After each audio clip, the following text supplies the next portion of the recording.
जय गुरुदेव। सतगुरु की दया होती तो कभी भी अनिष्ट नहीं होता है।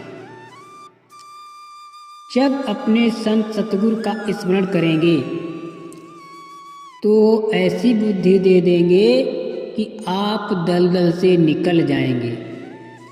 और अगर आप उनको नहीं पुकारेंगे तो बताओ आपकी भलाई कैसे होगी। इसीलिए जीवन में संत सतगुरु का साथ करना बहुत ही लाभकारी होता है।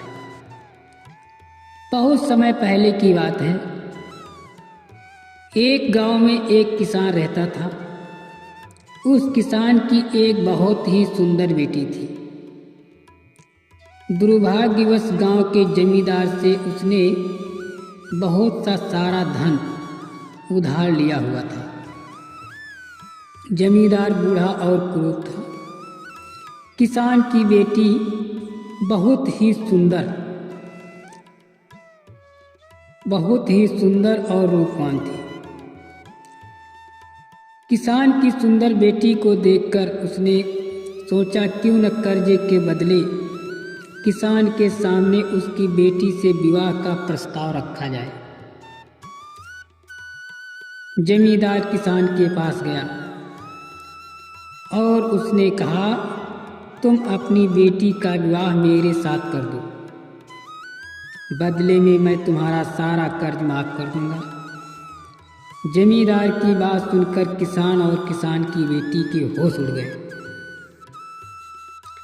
तब जमींदार ने कहा, चलो गांव की पंचायत के पास चलते हैं और जो निर्णय वो लेंगे उसे हम दोनों को ही मानना होगा।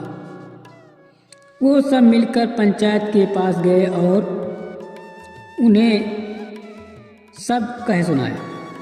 उनकी बात सुनकर पंचायत ने थोड़ा सा विचार किया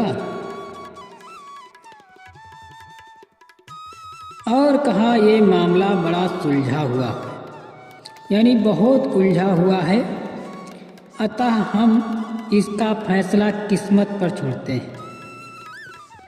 जमींदार सामने पड़े सफ़ेद और काले रोड़े के ढेर में एक काला और सफ़ेद रोड़ा उठाकर एक थैले में रख देगा। फिर लड़की बिना देखे उस थैले में से एक रोड़ा उठाएगी और उस आधार पर उसके पास 3 विकल्प होंगे।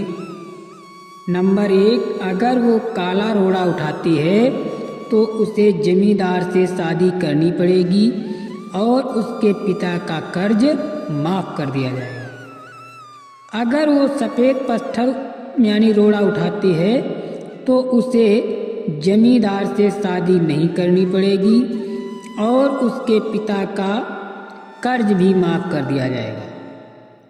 अगर लड़की रोड़ा उठाने से मना करती है तो उसके पिता को जेल भेज दिया जाएगा।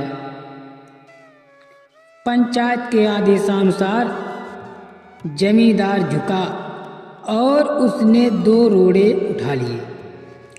जब वो रोड़ा उठा रहा था तो तब तेज आंख वाली किसान की लड़की ने देखा कि उस जमींदार ने दोनों काले रोड़े ही उठाए और उन्हें थैलों में डाल दिया।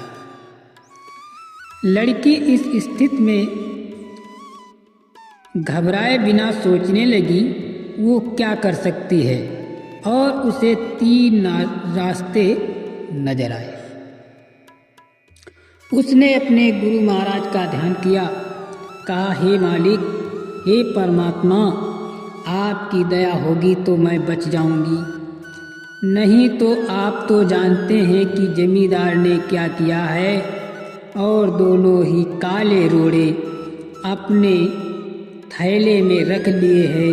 अब बताओ प्रभु, जब दोनों काले ही रोड़े इसमें हैं तो सफ़ेद रोड़ा कैसे हो सकता है।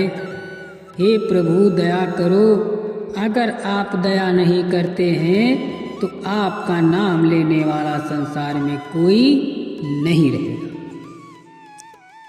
वो रोड़ा उठाने से मना कर दे और अपने पिता को जेल भेज दे। नंबर 2, सबको बता दे कि जमींदार दोनों काले पत्थर उठाकर सबको धोखा दे रहा है। वो चुपचाप यानी चुप रहकर काला पत्थर उठा ले और अपने पिता को कर्ज से बचाने के लिए जमींदार से शादी कर ले, अपना जीवन बलिदान कर दे। इस तरह के विचार उसके मन में आ रहे। उसे लगा कि दूसरा तरीका सही है। तब उसे एक और भी अच्छा उपाय सोचा। सतगुरु की दया को देखो। सतगुरु ने बता दिया कि ऐसा ऐसा करना। तो लड़की ने सोचा कि उसने थैले में अपना हाथ डाला और एक रोड़ा अपने हाथ में ले लिया और बिना रोड़े की तरफ देखे उसके हाथ से फिसलने का नाटक किया। उसके हाथ से फिसलने का नाटक किया। उसका रोड़ा अब हजारों रोड़ों के ढेर में गिर जा चुका था और उनमें ही कहीं खो चुका था।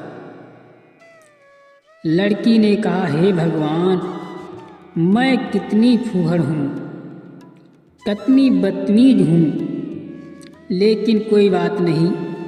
आप लोग थैले के अंदर देख लीजिए कि कौन से रंग का रोड़ा बचा है, तब आपको पता चल जाएगा कि मैंने कौन सा उठाया था जो मेरे हाथ से गिर गया। थैले में बचा हुआ रोड़ा काला था। सब लोगों ने मान लिया कि लड़की ने सफ़ेद पत्थर ही उठाया था।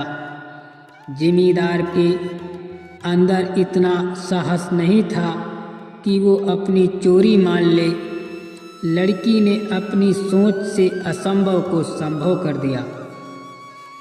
मित्रों, हमारे जीवन में कई बार ऐसी परिस्थितियाँ आ जाती हैं जहाँ सब कुछ धुंधला दिखता है। हर रास्ता नाकामयाबी की ओर जाता हुआ महसूस होता है, पर ऐसे समय में यदि हम परमात्मा पर विश्वास कर लेते हैं तो हम बच जाते हैं। अगर लड़की ने अपने सतगुरु पर विश्वास न किया होता तो आज उस जमींदार बूढ़े जमींदार से शादी करनी पड़ती और उसकी जीवन की धज्जियाँ उड़ जाती और उसका जीवन नर्क हो जाता। जय गुरुदेव।